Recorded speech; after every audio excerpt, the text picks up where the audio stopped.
Assalamualaikum and a very good morning everyone.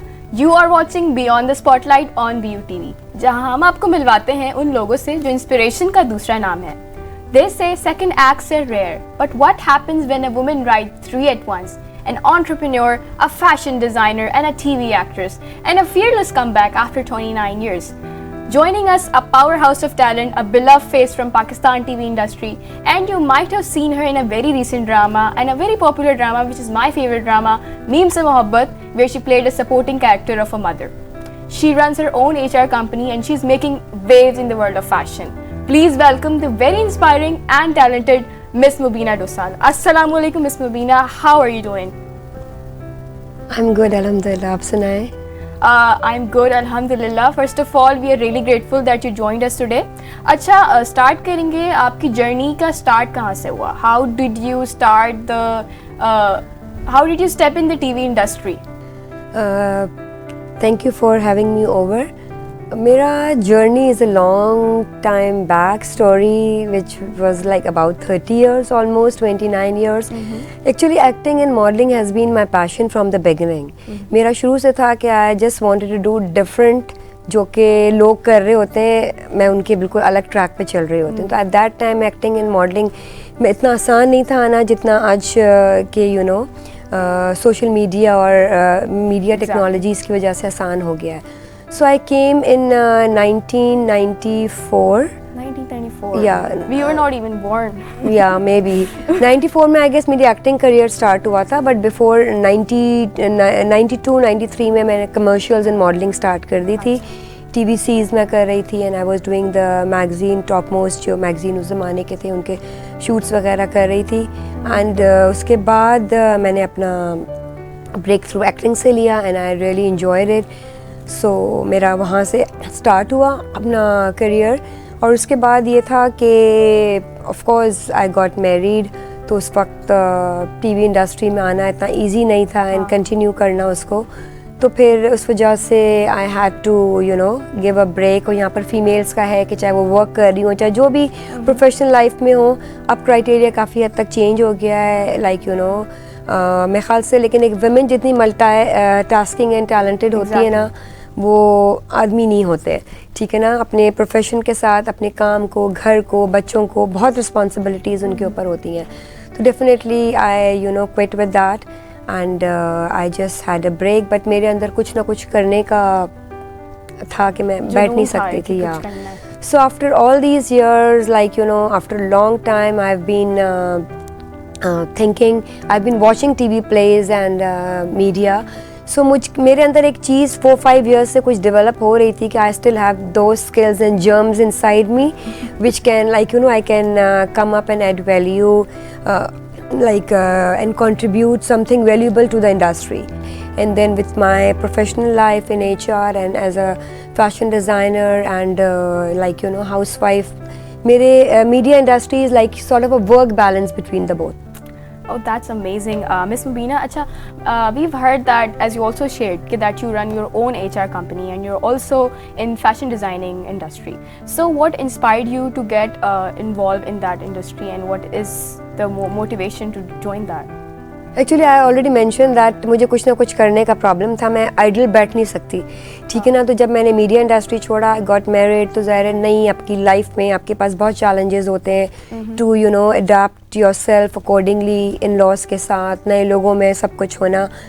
तो ठीक है, घर के काम एंड वो मेरे ख्याल से मैं समझती हूँ वो रेगुलर रूटीन है. वो कोई ऐसा नहीं है कि आप अपनी लाइफ का जो बेसिक आपके अंदर चीज़ है, एक पैशन है, आप उसको ख़त्म कर दें. तो एट दैट टाइम मेरे ख्याल से fashion was the one thing जो मैं अपने बच्चे के साथ और अपने घर की डेली रिस्पॉन्सिबिलिटीज़ एंड कमिटमेंट्स के साथ कर सकती थी. तो I just started a small setup from my home. मैंने अपनी स्टार्ट की एग्जिबिशंस वगैरह स्टार्ट किए. फिर मैंने एक वर्कशॉप बनाया. Then I had outlet. My son was hardly 4 years at that time. फिर 2006 से 11 तक I was a fashion designer. I used to supply to TV commercials and TV plays and all that stuff. And normal bridal and party wear भी मैं कर रही होती थी. उसके बाद फिर 2011 में my daughter was born. So then again I had to stop that thing because जब तक आप खुद टाइम नहीं देते तो चीज़ें रन नहीं कर सकती हैं. फिर 2017 में I moved back to USA. For 6-7 years and वहाँ पर फिर डेफिनेटली मुझे अपना कोई नया सेटअप करना था, तो I just help my husband in his hospitality business and then I got the job in HR over there and then I work for the bank and then I came back and फिर उसके बाद मुझे लगा कि अब this is the time when I can come back to the media because media has also change with the new technologies and like you know diversify चीज़ें इसके अंदर भी हो गई, तो now with my work and life balance I can continue again back here. I mean that's great. जैसे कि आपने बताया कि you also explore different areas while also being in the media field, तो ऐसा कोई पॉइंट था जहाँ आपको फील हुआ कि you should make a come back, और ये जो HR का एक्सपीरियंस है और फैशन डिज़ाइनिंग है, तो उसने आपको इस एक्सपीरियंस के लिए, ऐसे कम बैक के लिए कैसे प्रिपेयर किया? Basically, you know, my diversified career has given me the opportunity basically for continuous learning and development. तो वो एक चीज़ अंदर आके, और उसने मुझे बहुत कॉन्फिडेंस दिया because I have been working with different people corporate world में and like you know with the message in the fashion designing, तो मुझे इससे बहुत कॉन्फिडेंस मिला और मुझे ये चीज़ लगा कि मेरे ख्याल से आज भी मेरे अंदर वो स्किल्स हैं कि जो उस ज़माने में मैंने PTV के एरा में काम किया था और आज या at that time only the PTV was there जब मैंने काम किया था, प्राइवेट चैनल्स वगैरह बाद में आए थे। तो मेरे ख्याल से मुझे लगा कि आजकल जो हमारी न्यू यू नो एक एरा इवॉल्वमेंट इंडस्ट्री में आ गया है with new technologies and new contents and new developments, तो उसमें मुझे ये हेल्प करेगा कि मैं भी उन चीज़ों को लर्न एंड डेवलप करूं because you know learning and development is the continuous basically आपकी स्किल्स में आना चाहिए एंड दैट्स नेवर एंडिंग। या बिकॉज आपकी लर्निंग कभी ख़त्म नहीं होती and there is no age. Exactly. अच्छा, जैसे आप एवोल्यूशन की बात कर रही हैं, तो you have seen the Pakistan TV industry before 29 years like in 1994, फिर आपने अभी 2025 में कम बैक किया, तो उसका आप उसको डिफ्रेंशिएट कैसे करेंगी and what is the main difference you witnessed? Basically at that time you know Pakistan television was solely the broadcaster, ठीक है ना। उसके बाद मेरे ख्याल से 94 में ही प्राइवेट प्रोडक्शंस, प्राइवेट चैनल का स्टार्ट हो गया था, कंबाइंड प्रोडक्शंस थी जिसमें NTM हुआ करता था। उन्होंने फर्स्ट सोप 100 एपिसोड्स का दिया था, उससे पहले PTV का एरा था जिसमें 13 एपिसोड्स होती थी या मैक्सिमम 26 किसी में हो जाती थी।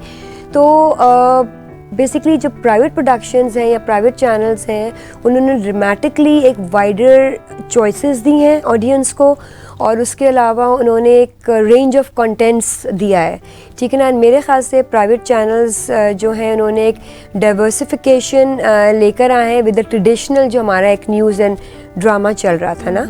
And I guess with all these years जो भी private channels हैं और the media industry है that has embraced with new technologies जो आपको नज़र आ रही हैं, जिसमें podcasting आ गई है, you know reality shows आ गए हैं, talk shows आ गए हैं, sport channels आ गए हैं, musical programs ज़्यादा हो गए हैं। बेसिकली हमारी जो डिजिटल ब्रॉडकास्टिंग है, स्ट्रीमिंग प्लेटफॉर्म्स आ गए हैं, social media you know social media ने बहुत लोगों को अवेयरनेस दी है और बहुत ओपन किया है चांस लोगों के लिए इन singing career, in acting, in modelling, अपना बिजनेस एज एन एंटरप्रेन्योर। तो ये चीज़ें बहुत डेवलप हुई हैं। एग्जैक्टली, क्योंकि सोशल मीडिया की वजह से हर किसी को एक स्पेस मिल गया, एक प्लेटफॉर्म मिल गया जहाँ पे वो अपने टैलेंट को शेयर कर सकें। That was a really valuable insight. अच्छा, we hear so much about golden era of television, तो do you think we are living in it और are we behind it? According to me golden era वही था जो PTV का early years में था, ठीक है ना। उस ज़माने में उन्होंने जो बेसिकली कंटेंट्स हमें दिए थे, जो स्टैंडर्ड था, जो क्वालिटी थी, वो मेरे ख्याल से आज के जो कमर्शियल मीडिया से उसका कोई कंपैरिजन नहीं है। आई एम सॉरी, मैं इसको कमर्शियल मीडिया ही कहूँगी, लेकिन ऐसी कोई बात नहीं है कि इस नए दौर में कोई प्रोडक्शंस अच्छी नहीं हो रही या काम अच्छा नहीं हो रहा या डायरेक्टर्स अच्छे नहीं हैं, आर्टिस्ट अच्छे नहीं हैं। मैं कह रही हूँ they are doing the best. बहुत हमारी यू नो डिफ्रेंशिएट हुआ है, मतलब काम के मुकाबले में बहुत हुआ है, लेकिन जो कंटेंट था ना उसकी क्वालिटी वो नहीं रही है। जो कि कमर्शियल वर्क ज़्यादा हो गया है। एट दैट टाइम देखें ना, एक तो हमारे पास सोशल मीडिया नहीं था, हमारे पास रिपीट टेलीकास्ट भी नहीं होती थी, हमारा एक टाइम स्लॉट होता था हर चीज़ का कि ये न्यूज़ का टाइम है, ये ड्रामे का टाइम है, ये कार्टून का टाइम है, ये चीज़ का टाइम है, तो लोगों को उस चीज़ का इंतज़ार होता था, ठीक है ना। फिर एक टाइम आया जब हम VCD पर रिकॉर्ड करके देखते थे, अब वो टाइम आया कि आप एनी टाइम यूट्यूब पे और उन पे आप देख सकते हैं चीज़ों को ना। तो वो जो टाइम था ना, उस ज़माने में जो PTV ने भी जो ड्रामे हमें दिए थे, जिसमें आंगन टेढ़ा था, तन्हाइयाँ, धूप किनारे, अंकल उर्फी, उस लेवल के ड्रामे अभी नहीं बन रहे हैं। तो ऐसा नहीं है कि प्रोडक्शंस अच्छा काम नहीं दे रही हैं, they are giving the best, और मेरे ख्याल से हमारे ड्रामेज और हमारा जो भी कंटेंट है वर्ल्ड वाइड में बहुत पसंद किया जा रहा है, और हमारी नेबरिंग कंट्रीज़ में भी उनसे अच्छा काम हम मतलब अब कर रहे हैं। ऑडियंस, इंडियन ऑडियंस तो हमारे पास बहुत ज़्यादा हो गई है, लेकिन वो गोल्डन एरा था। अच्छा, तो आपको क्या लगता है कि ये डायरेक्टर का डिफरेंस है कि पहले डायरेक्टर डिफरेंट होते थे, या राइटर का फॉल्ट है कि हमारे पास इस तरह नहीं, फॉल्ट किसी का नहीं है, हमारे पास बहुत अच्छे डायरेक्टर्स आ गए, एक बहुत अच्छे राइटर्स हैं, बहुत अच्छे एक्टर्स हैं, लेकिन एक वे ऑफ वो था ना, मैं कह रही थी कि आपको एक कॉन्ट्रैक्ट कर लेते थे आपके साथ कि आप पूरे फोकस्ड होते थे।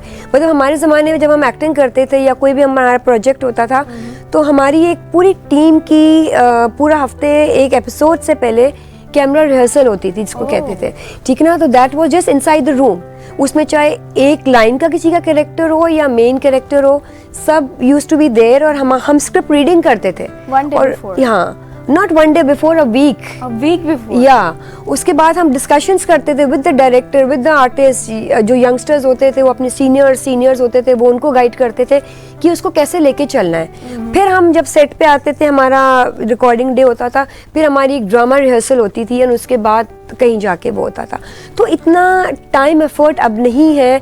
अब ये होता है कि जी आपको या PDF भेज देते हैं, या आपके हाथ में स्क्रिप्ट आ गई। बेसिकली जो यंगस्टर्स हैं, मैंने ये नोट किया है कि उनको आगे पीछे इतना स्क्रिप्ट का पता भी नहीं होता। विद द टाइम वो आते हैं, वहीं पे पढ़ते हैं, वहीं पे होता है, तो ज़ाहिर वो चीज़ आपकी नहीं आ सकती है जो चीज़ पहले आती थी। तो इस वजह से मैं समझती हूँ थोड़ा सा फ़र्क है। That was really interesting. Like मैंने कभी इस बारे में नहीं सुना कि like week before rehearsal होता है। As someone who's worked behind the scene, what is the one thing about the TV production that audience has no idea about? There's not only one thing, there are many things. There are many, like one that I just heard. Because screen पे तो आप लोगों को one go में सारी चीज़ें नज़र आ जाती हैं कि रियलिटी से बहुत क्लोज है। इसके पीछे जो हार्डवर्क है, जो डेडिकेशन है, नॉट द आर्टिस्ट, पूरी टीम का, डायरेक्टर, राइटर, जो भी कैमरामैन है, जो दूसरा क्रू काम हमारे साथ कर रहा है, लाइटिंग का, spot boy, everything is involve. Screen पे तो आपको सिर्फ आर्टिस्ट नज़र आ रहा होता है, ठीक है ना। उसके बाद उसकी जो अरेंजमेंट्स होती हैं हर सीन की, फिर वो इंडोर्स हैं, आउटडोर्स हैं। अब जिस तरह के आपको अंदाज़ा हो रहा होगा, अभी तो आपका रूम बहुत ठंडा है, ठीक है ना। हम जब बाहर कर रहे होते हैं, पहले तो स्टूडियो में होता था, लेकिन अब जिस तरह लोकेशंस पे होने लगा है, तो वहाँ पर AC नहीं होता, या गर्मी में आप काम कर रहे होते हैं। हम जिस तरह से सीन्स को मर्ज करके, और लाइक एक पहले मास्टर शॉट होता है, फिर वन कैमरा पे आपके जितने भी आर्टिस्ट साथ में होते हैं, तो उस चीज़ को मेंटेन करना, अपने एक्सप्रेशंस को, उसके साथ कंटिन्यूटी में चीज़ों को चलना, और मतलब ऑडियंस के लिए तो इट्स वेरी इजी ना, कि अच्छा था, ये बुरा था, इसको ऐसे करना चाहिए था, स्मूथ हो गया, वेरी वेरी स्मूथ वे में रियलिटी एक आप लोगों के सामने आ जाती है। तो इसके पीछे बहुत हार्ड वर्क है, जो कि मेरे ख्याल से बहुत से लोग इसको फील भी नहीं कर सकते। That was really amazing. Acha, before we move on to our next set of questions, we'd like to take a small break, and we'll see you right back.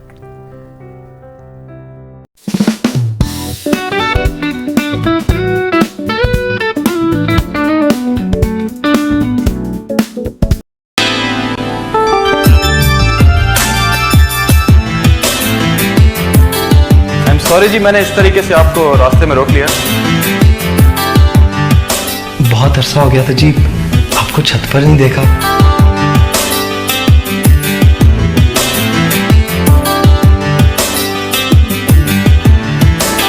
मैंने तो तुम्हारी कम कीमत लगाई है।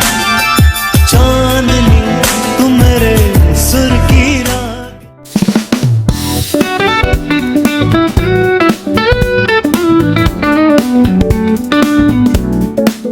Welcome back everyone. You are watching Beyond the Spotlight. before we move on to our next set of questions, we'd like to go and move on to our fun segment called Spotlight Rewind, where we will show some photos on the screen and she will share her first thought that comes in her mind. So, first picture on the screen. Oh, Okay, so what comes in your mind when you see this picture? you have literally taken me 29 years back. Basically एक telefilm थी 96 में जो राहें थी, उसके song की कुछ क्लिप्सेस हैं, और अभी ये 225 का जो मीम से मोहब्बत का come back. Exactly. Wow. Like meme से मोहब्बत मैंने throughout देखा and that was one of my favorite drama. हाँ, सारी ऑडियंस को बहुत पसंद आया, सब लोगों को. अच्छा, next picture on your screen. As राहें. So what is it a drama or basically राहें जो है, टपाल सिनेमा ने एक टेलीफिल्म्स का सिलसिला स्टार्ट किया था, which was very different from the regular जो हमारे प्लेज उस ज़माने में होते थे 13 एपिसोड्स के. इन्होंने मेरे ख्याल से 7-8 टेलीफिल्म्स बनाई थी, यासिर अख्तर ने डायरेक्ट की थी और प्रोड्यूसर भी थे. ये उसी फिल्म की एक शॉट है जिसमें हुमायूं सईद, यासिर अख्तर, मैं और हमारे एक हुमायूं सईद तो बहुत बिल्कुल पहचाने नहीं जाते. He is very young. हमारे बहुत सीनियर आर्टिस्ट हैं महमूद अख्तर साहब, हमीद कश्मीरी साहब की ये स्टोरी थी और इट वाज वंडरफुल. मतलब बहुत मुझे मज़ा आया था काम करने में और बहुत रुलाया था इस ड्रामे में उन्होंने मुझे. तो ये उस तरह की टेलीफिल्म है जो ईद पे या रमज़ान में इस तरह नहीं, हमारा ईद रमज़ान का नहीं था, एक टेलीफिल्म का सिलसिला स्टार्ट हुआ था जो कि इन बिटवीन आती थी. That's amazing. जो प्राइवेट प्रोडक्शन पीटीवी के बाद फर्स्ट स्टार्ट हुआ था eight that time. Okay. We have next set of pictures. There are 3 pictures in it.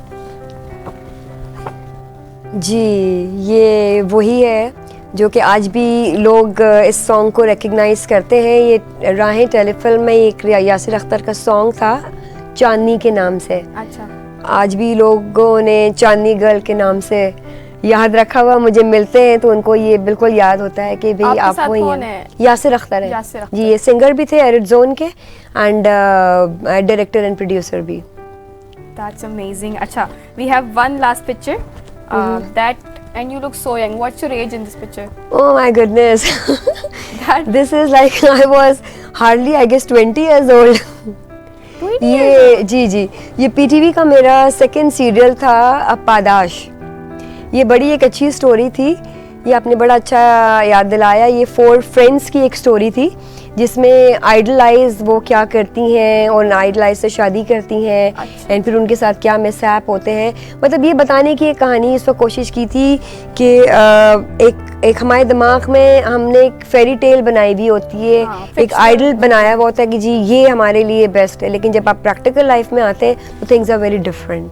तो ओह माय गॉड, आप लोग तो बिल्कुल मुझे उस जमाने में ले गए, लेकिन ये मुझे आज देख के लग रहा है कि मैं अभी तक उधर के उधर ही हूँ, चेंज नहीं हुआ है. डिफरेंस वैसे आया नहीं. आप नहीं ऐसी बात नहीं है. या दिस वाज लाइक, ये भी हमीद कश्मीरी साहब का एक सीरियल था पीटीवी का. इसको मेरे ख्याल से इकबाल लतीफ़ साहब ने डायरेक्ट किया था. That is Wow, like awesome. nostalgic. Like इस segment का Thank you main so purpose much. यही Thank था. you so much. हमारा for just पर्पस going ये था कि through हम all आपको this. ये दिखाएं और like different old memories को हम revive करें. बिल्कुल, no doubt, no doubt. That was a really fun segment. Now let's move on to our next set of question.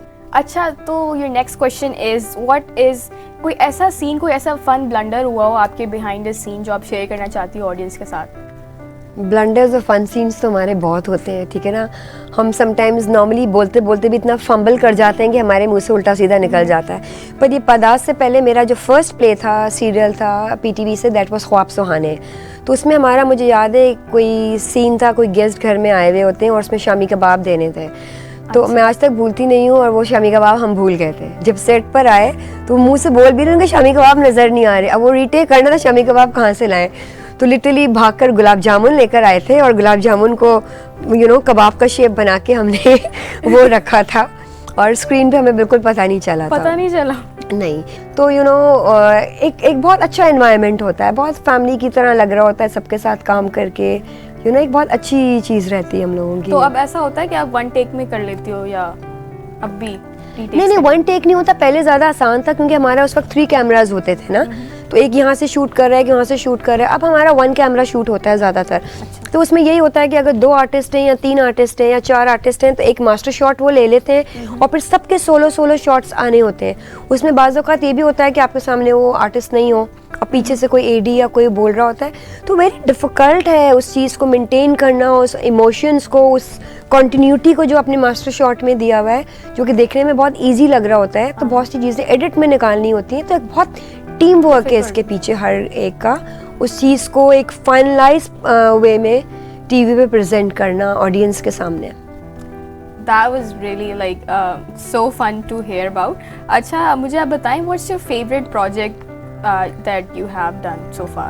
Is it Padash? पादाश। Padash. मेरे लिए मेरे सारे प्रोजेक्ट ही डिफरेंट और अच्छे थे, ठीक है ना। टेलीफिल्म जो मैंने राहें की थी वो एक डिफरेंट सॉर्ट का था कि जिसमें सॉन्ग्स भी थे और एंड एक छोटी फिल्म की तरह थी जो नॉर्मल ट्रेडिशनल ड्रामों से थोड़ी सी हटके थी। और जो मैंने ड्रामा किया था, मैंने एक NTM से जाल भी किया था जो कि 100 एपिसोड का सोप था, वो फर्स्ट टाइम इंट्रोड्यूस हुआ था। तो मुझे हर कैरेक्टर और हर अपना प्रोजेक्ट एक डिफरेंट लगता है, it's just like a new baby आपके पास है। और एक बहुत अच्छी चीज़ ये है कि आजकल social media is so popular और उसकी वजह से इतने नए प्रोजेक्ट, इतने नए आर्टिस्ट आ गए हैं कि मेरे ख्याल से जो अपकमिंग जो न्यू हैं उनमें से बाज़ औक़ात को तो मेरे ख्याल से हम जानते भी नहीं हैं। लेकिन वो ज़माना जो था, जो नई प्राइवेट चैनल आया हुआ था या PTV का था, आई एम सो इम्प्रेस्ड कि लोग अभी तक मुझे रिकग्नाइज़ करते हैं।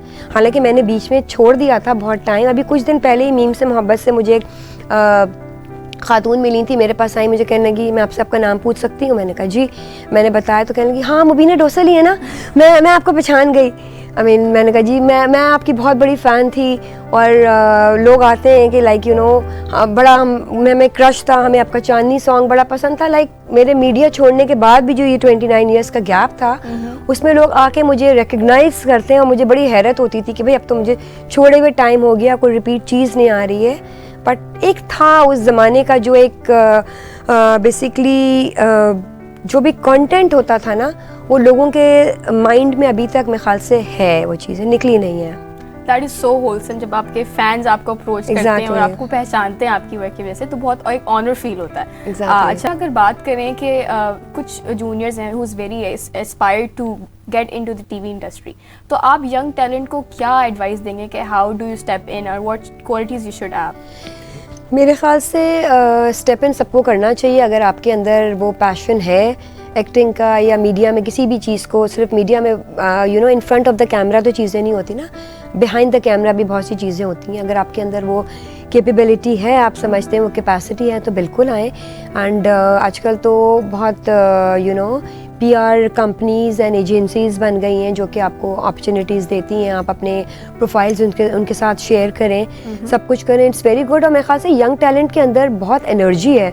मैं देख रही हूँ कि बड़ा वो multi tasking and multi talented है कि वो अपनी जो भी करियर वो चूज़ कर रहे हैं, चाहे वो सिंगिंग हो, चाहे वो मॉडलिंग हो, चाहे वो एक्टिंग हो, उसके साथ साथ वो अपना PR, अपना सोशल मीडिया सारा खुद हैंडल कर रहे होते हैं, विच इज़ वेरी गुड कि इतनी रिस्पॉन्सिबिलिटी अभी से उनके अंदर है। लेकिन मैं थोड़ा सा एक मैसेज करना चाहूँगी कि always adapt, value, respect and ethics and you will gain all. आप अपना जो भी काम कर रहे हैं, बी योर सेल्फ और थोड़ा पैशनेट हों, काम को सीरियसली लें, प्रोएक्टिव हों। जो आप जिस इंडस्ट्री में भी काम कर रहे हैं, आपकी जो प्रैक्टिकली अराउंड में सर्कमस्टांसेस हैं, लोग हैं जो आपसे सीनियर्स हैं, आप उनसे सीखें, उनसे फीडबैक लें। That will help you more to polish yourself, your development and your skills. And learning and development never ends. तो ये बहुत एक अच्छी चीज़ है जो कि हमने भी अपने सीनियर्स से बहुत सीखा, बिकॉज हमारे यहाँ कोई एकेडमी या कोई ऐसे इंस्टीट्यूट्स तो है नहीं एक्टिंग के। तो आई एम ग्लैड कि I worked with the top most media का जो हमारा टैलेंट था, हमारे सीनियर्स, और उनके साथ बहुत कुछ सीखने का मौका मिला है। और सिर्फ आप सीनियर से नहीं सीखते, जूनियर्स भी हमारे जो आ गए, आपके डायरेक्टर्स हैं। अब मैं सेट पर गई हूँ तो मैं ये बोलूँ जी मैंने काम किया हुआ है, मुझे तो कुछ सीखने की ज़रूरत नहीं है। मैं उनके साथ बैठती हूँ, डिस्कस करती हूँ सीन, आगे का पीछे का मुझे पता होना होता है कि क्या है, कि किस तरह से इसको करना है। बिकॉज एज एन आर्टिस्ट आपके माइंड में कुछ और होता है एंड राइटर एंड डायरेक्टर का पर्सपेक्टिव कुछ और होता है। तो ये एक टीम वर्क है, उसमें इन्वॉल्व हो, उस चीज़ को करें to give the better results, I guess. that was such a priceless advice, and I think the audience who are watching, who really want to get in the TV industry, should hear this advice. Acha, this is my last and my favorite question, that how do you define success in media world? मेरे ख्याल से success is basically reaching to the target audience and engaging them, their followership, their appreciation, their love is basically success for me.